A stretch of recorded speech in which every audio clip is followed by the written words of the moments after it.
مرحبا بكم أعزائي الطلبة المستوى 30 بيو. Dans cette vidéo, je vais vous donner les notions d'un mouvement. Donc vous voyez, le mouvement, dans ce chapitre, on va essayer de voir les types de mouvements, c'est-à-dire le mouvement rectiligne, le mouvement circulaire, le mouvement curviligne, et on va voir l'équation horaire, la vitesse linéaire et la vitesse angulaire. Dans ce mouvement, on va essayer de voir la notion de trajectoire. La notion et sa vitesse. Le mouvement il est caractérisé par sa trajectoire, sa vitesse. Donc la trajectoire, comme vous le connaissez, c'est l'ensemble des positions occupées par un corps ou un déplacement. Comme vous voyez sur la figure, la voiture, c'est le trajet de déplacement de la voiture pour passer de A à B. Et ce trajet-là que traverse la voiture est appelé une trajectoire. De même pour l'avion, pour aller de A à A', il suit un certain itinéraire. Cet itinéraire est appelé trajectoire. Donc pour la vitesse, comme vous connaissez, on a la vitesse moyenne et la vitesse instantanée. La vitesse moyenne est le rapport de la distance sur la variation du temps. Il est exprimé en mètres par seconde dans le système international, contrairement à la vitesse instantanée, c'est-à-dire la vitesse à chaque instant. Et sur le cas, cette vitesse, il est déterminé soit par les compteurs des voitures, soit par les notions des radars. On va passer maintenant au type de mouvement. Donc il y a trois types de mouvements. Il y a le mouvement curviligne, comme vous voyez ici, c'est le cas d'une courbe. Il y a un mouvement circulaire, c'est le cas d'un cercle, ou bien c'est le cas par exemple d'une roue d'une bicyclette ou bien d'une voiture. Et un mouvement rectiligne, c'est le déplacement sur une droite, comme vous voyez sur cette figure. Maintenant, on va voir la relativité du mouvement. C'est quoi la relativité du mouvement? On dit que le mouvement est relatif.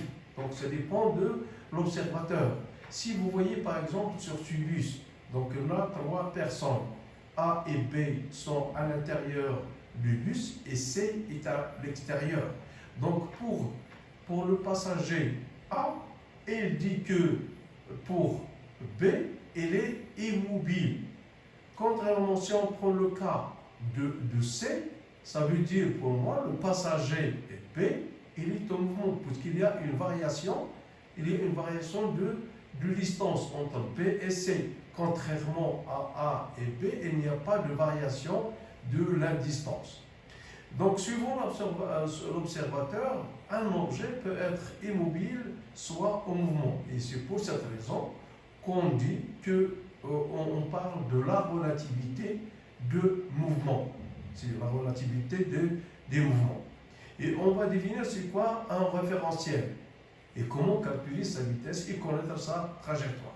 Le référentiel d'un corps de référence est un corps solide indéformable par rapport auquel on étudie le mouvement d'un corps, et on va le voir par la suite. Le référentiel est le composé d'un référentiel spatial, c'est-à-dire de position ou bien d'espace, et un référentiel de temps. Et l'ensemble constitue ce qu'on appelle un référentiel.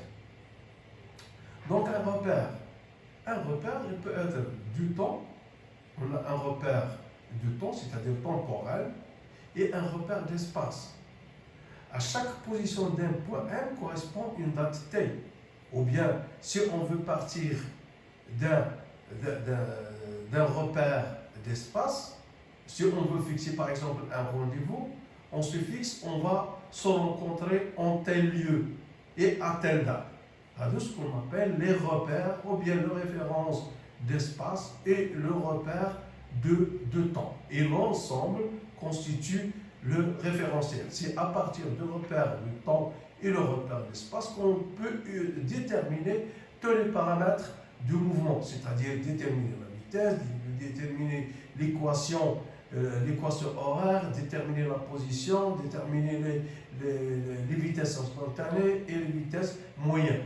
Sans repère, on ne peut rien déterminer. Donc c'est une mention qui est très importante. Et l'ensemble de repères temps et repères d'espace, l'ensemble constitue ce qu'on appelle un référentiel. Passons maintenant au repère.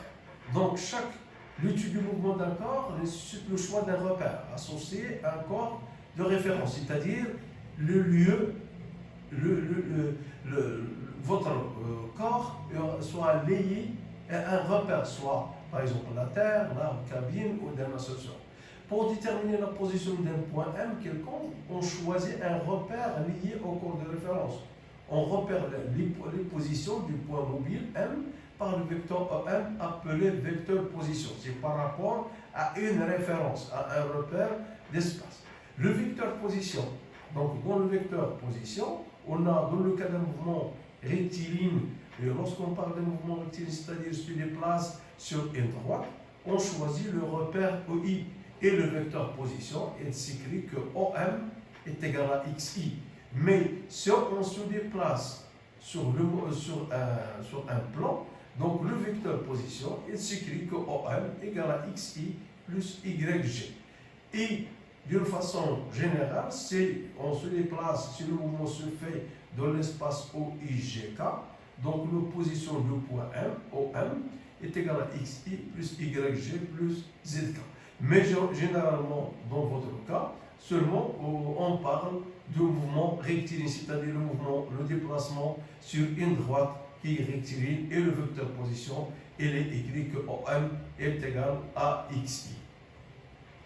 Et on passe maintenant à la vitesse. Et on va commencer par la vitesse moyenne d'un point d'un corps en mouvement. Dans le cas d'un mouvement rectiligne, c'est-à-dire donc la vitesse de M1 à M2, donc c'est la distance M1, M2 sur T2 moins T1. C'est ça dans le cas d'un mouvement rectiligne. Et dans le cas d'un mouvement curviligne, VM est égal à M1, M2 sur T2 moins T1. Donc toujours c'est la distance divisée par la différence de temps de passer de T1 à T2. Donc il faut faire attention, cette vitesse il est exprimée en mètres par seconde. Donc il y a un facteur de conversion. Pour passer de mètres par seconde à kilomètres par heure, il faut multiplier par 3,6. Et si vous avez la vitesse pour la rendre dans le système international, il faut diviser par 3,2. Donc il faut faire attention. La vitesse et la distance sur le temps et le facteur que ce soit dans un mouvement rectiligne ou bien dans un mouvement curviligne. Passons maintenant à la vitesse instantanée. Comme son nom l'indique, la vitesse instantanée, c'est la vitesse à chaque instant. Donc, quels sont les appareils qui permettent de vous donner la vitesse instantanée? C'est le cas par exemple d'un compteur d'une voiture. Le compteur d'une voiture ou bien des radars, il donne un instant T. Et c'est ce qu'on appelle la vitesse instantanée. C'est-à-dire à chaque instant, on peut déterminer la vitesse qu'on appelle la vitesse. Si on imagine, on suppose par exemple le cas de ce déplacement d'un mouvement, d'un corps par exemple, en passant par les points B0, B1, B2, B3, B4, B5 jusqu'à B9. Si on veut déterminer la vitesse instantanée, donc la vitesse instantanée par exemple de B3 est égale à B2, B4 sur 2 taux. Et taux c'est la distance qui sépare deux points successifs de taux.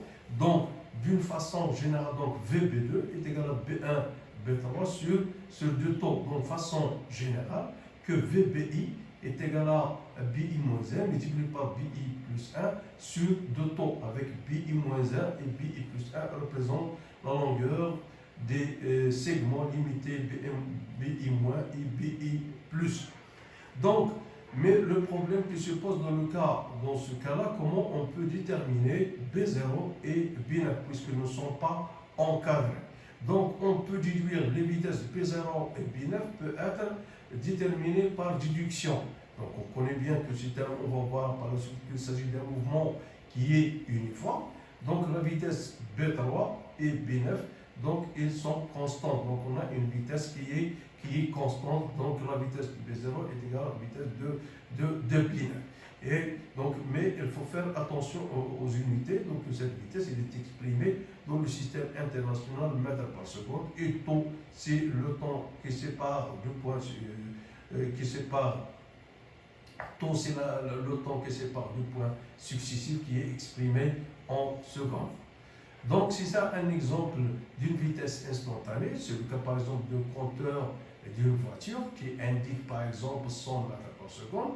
Donc, à chaque instant, on peut déterminer la vitesse instantanée. C'est le cas, par exemple, d'un compteur de voiture ou bien de n'importe quoi, et aussi des radars.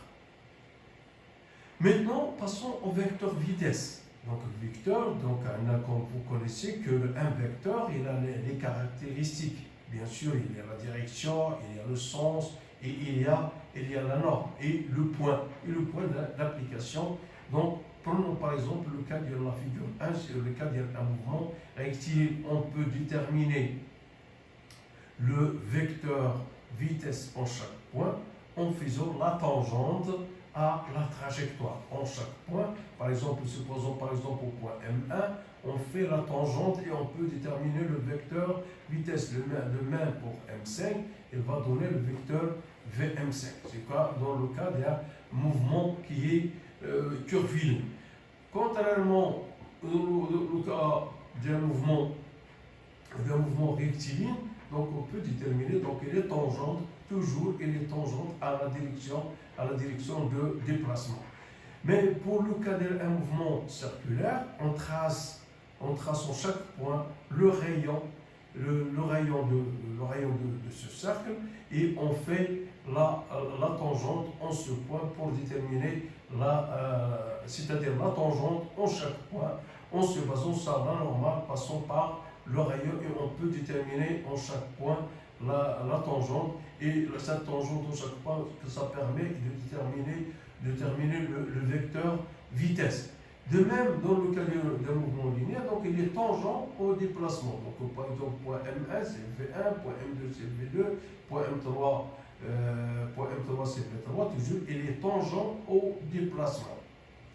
Donc, passons maintenant à l'équation horaire. C'est quoi l'équation horaire? L'équation horaire du mouvement d'un point mobile, de trajectoire rectiligne et de vitesse constante, dans un repère lié à la Terre, est fonction qui représente les variations de l'abscisse xt du point mobile au cours du temps. C'est-à-dire, on peut déterminer la position connaissant t et connaissant x0, on peut déterminer xt. Donc, avec v, c'est la vitesse algébrique.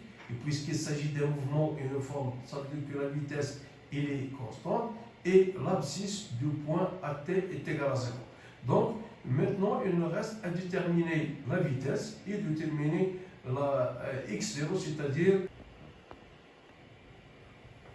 on peut déterminer l'équation horaire xt est égal à v0t plus x0 en déterminant v0 qui est le coefficient directeur, qui est V est égal à delta x sur delta t. Ça veut dire que je choisis deux points qu'on projette sur la courbe x2 avec le temps t2 et x1 le deuxième point x1 de temps t1 et on fait delta x est égal à x2, v0 est égal à x2 moins x1 sur t2 moins t1. Comme ça, on a déterminé v0 qui est le coefficient directeur de la courbe. Maintenant, on reste x0. x0, ça correspond à l'instant t est égal à 0. Donc, on donne xt est égal à 0. Donc, on est égal à v0 fois 0, c'est 0 plus x0. Donc, à l'instant t est égal à 0. On a le x0 qu'on va porter sur l'équation. Et comme ça, on a déterminé xt est égal à delta x sur t plus x0 qui est déterminé graphiquement. Maintenant, on va déterminer les caractéristiques de vecteur vitesse. Le vecteur vitesse instantané. Donc, il est connu par la direction, par le sens, la norme et l'origine. La direction, c'est toujours tangente à la trajectoire. Pour le sens, c'est le sens du mouvement. Donc, si on prend pour la direction, toujours le vecteur vitesse, il est tangent en chaque point. Donc, il est tangent en chaque point. Pour le sens, c'est le sens de mouvement. Et la norme, c'est la valeur de la vitesse qui est exprimée en mètres par seconde. Pour l'origine, c'est la position d'un point à la date t. Donc c'est ça, les quatre paramètres, c'est la direction, les caractéristiques, c'est la direction, c'est le sens, c'est la norme et c'est l'origine. Ce sont les caractéristiques de tous les vecteurs.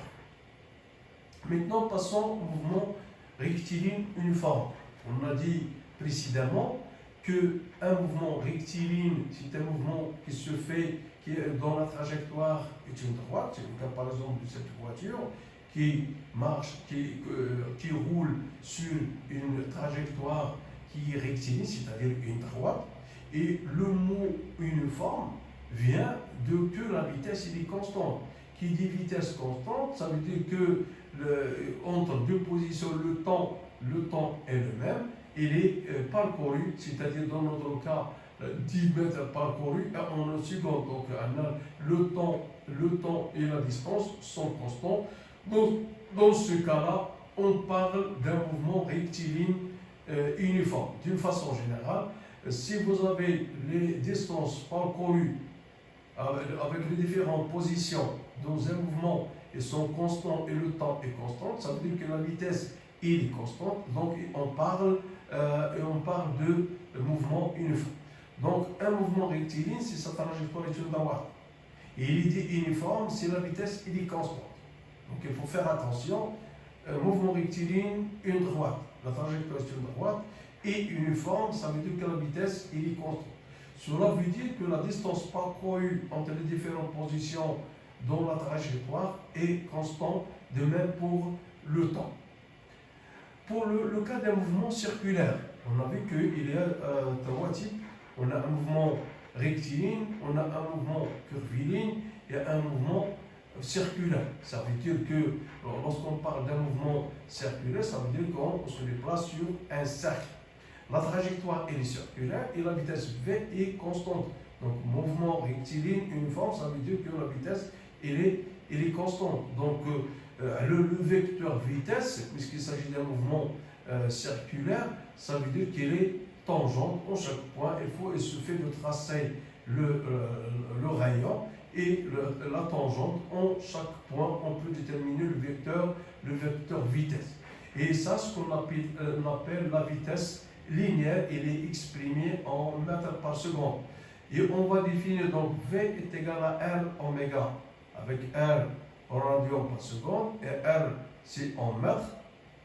La vitesse et oméga c'est la vitesse angulaire, c'est la variation de la position que vous voyez ici, sur le déplacement de le balayage de ce point M0 vers M1, il a fait un angle θ.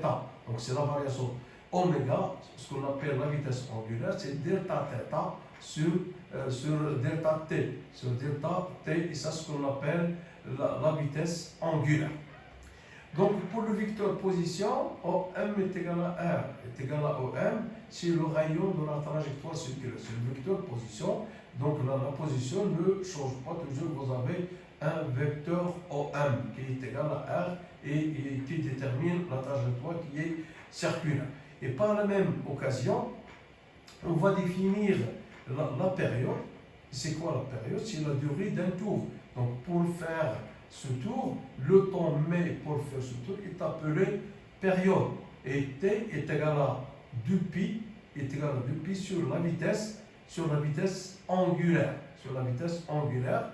Et la fréquence, c'est le nombre de tours effectués en secondes. Et F est égal à 1 sur T. Donc F est égal à oméga sur 2π. Et merci de votre attention.